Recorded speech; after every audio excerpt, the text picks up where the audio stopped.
Здравствуйте, дорогие друзья! Сегодня мы продолжаем знакомиться с воспоминаниями младшего унтер-офицера, который служил в 13-й роте 1-го полка 3-й танковой дивизии СС «Мертвая голова». Не забывайте оценить видео, а также оставить свое мнение в комментариях. Ну а мы начинаем. Из отпуска я вернулся на день позже, но когда я вернулся в роту, мне старшина сказал, что из тех, кого отпустили в отпуск, я вернулся первым. Моя невеста хотела, чтобы я на ней женился, но я сказал, что не хочу слишком рано делать ее вдовой. Мне дали в подчинение 30 курсантов, лыжных егерей. Они приставали к молодым девушкам на кухне, и я их как-то полночи гонял по сугробам. После этого они оставили девушек в покое. Потом, как вы, наверное, знаете, русские прорвались к мосту у вокзала.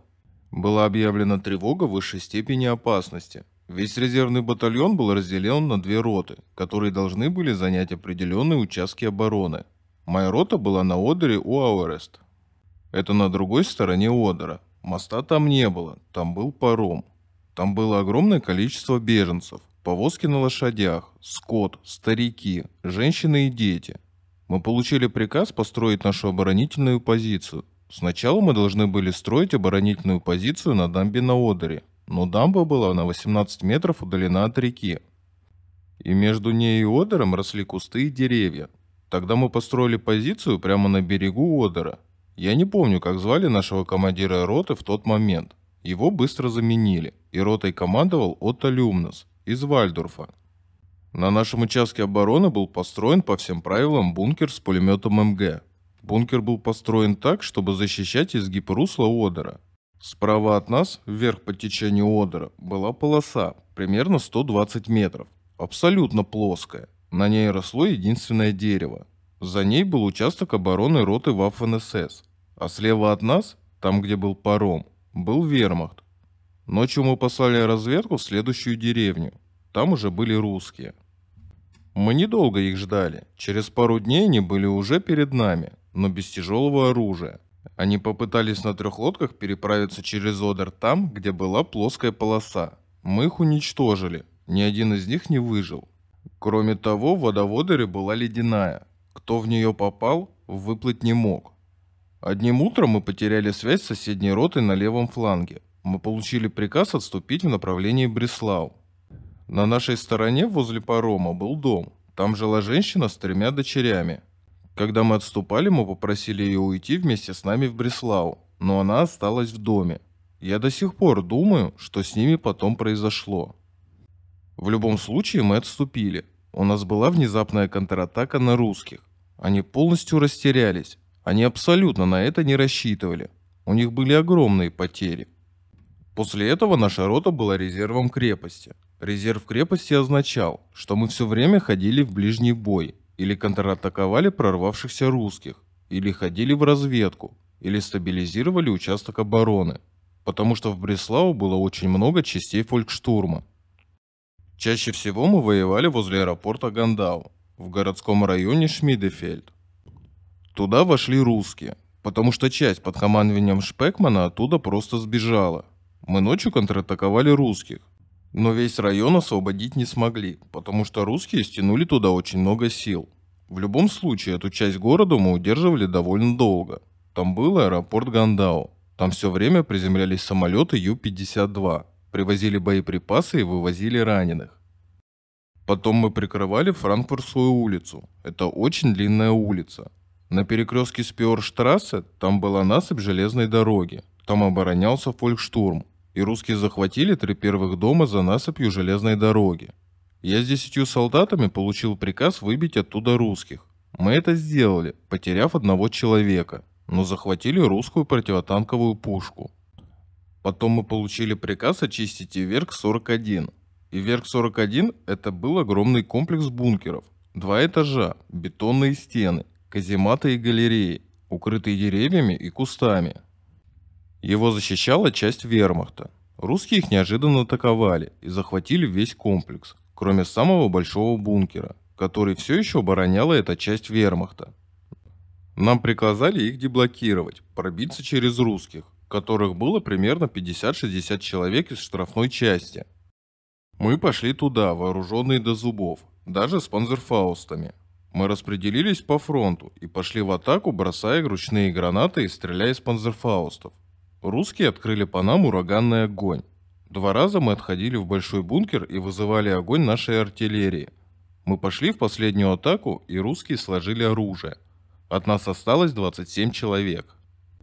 Потом мы продолжали воевать примерно таким же образом. В Бреславу были большие склады с продовольствием для фронта и много тыловых частей. Все они остались в Бреславу, когда он был окружен, и из них мы получали пополнение. Но некоторые из них не умели даже стрелять. Один из нашего пополнения сказал: «О боже, я теперь в ФНСС, я могу писать завещание». Почему было так, я не знаю, но в любом случае это известно. Части ФНСС всегда применялись там, где воздух был насыщен железом.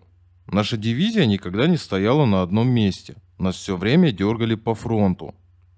30 марта меня ранило осколком в бедро. Меня сразу же прооперировали в лазарете в бункере, без наркоза, сделали 2 разреза. 1 день после операции я пролежал в расположении нашей роты, на кухне. У нас там работали молодые девушки, больше никого не было. А на следующий день я опять пошел в бой. 21 апреля я получил сквозное ранение в легкое. Меня опять привезли в лазарет. И там сказали, что по ним стреляют и что я должен отлежаться где-нибудь в другом месте. Я пошел в амбар с сахаром и лежал там. Мне повезло, у меня в течение 2 дней все время шла кровь, и с ней вышла вся грязь от ранения. Это мне потом рассказали. Потом меня привезли в другой госпиталь, в подвале гимназии. Потом пошел слух, что 3 мая мы прорвемся из Бреслау. Ко мне каждый день приходил кто-то из нашей роты, и я им сказал, чтобы они забрали меня с собой. Они это сделали, прорыв не удался, а на следующий день у меня был легкий инсульт. Наша рота занимала позицию недалеко от моста Кайзербрюке, в подвалах. Там рядом был монастырь, я лежал в монастыре, там за мной ухаживали. 6 мая Бреслау капитулировал. Снова прошел слух, что если рота не сдастся организованно, во главе с командиром роты, то нас всех расстреляют. В полночь мы построились. Девушек, которые были у нас в роте, в нашей униформе, поставили в центр колонны и пошли. 3 дня нас водили по дорогам вокруг Бреслау. Потом мы пришли в лагерь Бреслау 5 прудов. Первое, что там нам не понравилось, были австрийцы. Они внезапно объявили себя независимыми. Повесили красно-бело-красный флаг. С нами в бараках не жили, а построили себе палатку и с нами не общались.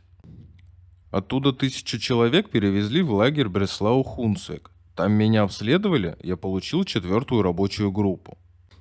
Из Бреслау-Хунцвик 1200 человек отправили на работу в Дрезден, но только по 3-ю рабочую группу. У меня была 4-я, и я остался в лагере. Однажды утром нас вывели из лагеря под сильной охраной и погрузили в русские вагоны. Не такие, как у нас. Мы приехали в Белгород. Я там уже был. В лагерь, в котором было 1500 человек. Там нас опять, в который раз, обыскали и опять многое отобрали. Теперь о снабжении. Можете себе представить. Осенью на грузовиках привезли капусту. Наши каменщики построили каменные загородки, цистерны. Капусту порезали и в них заквасили. Из остатков капусты еще 2 недели варили суп. Он очень вонял. Морозы наступили очень рано. Мы жили в полуразрушенной бывшей больнице. Спали без одеял на досках. От нашего дыхания с потолка росли сосульки. Ни отопления, ни печки не было. Только гораздо позже мы сами сложили печку. Каждое утро нас пересчитывали. Всегда несколько человек не хватало. Каждую ночь кто-то умирал. В декабре 1945 года у нас не было возможности похоронить ни одного человека. Трупы складывали штабелями, как дрова. Только весной их похоронили. На этом сегодня все. Конец 2-й части. Если понравилось видео, то поддержите его лайком, а канал подпиской. Всем пока. До новых встреч.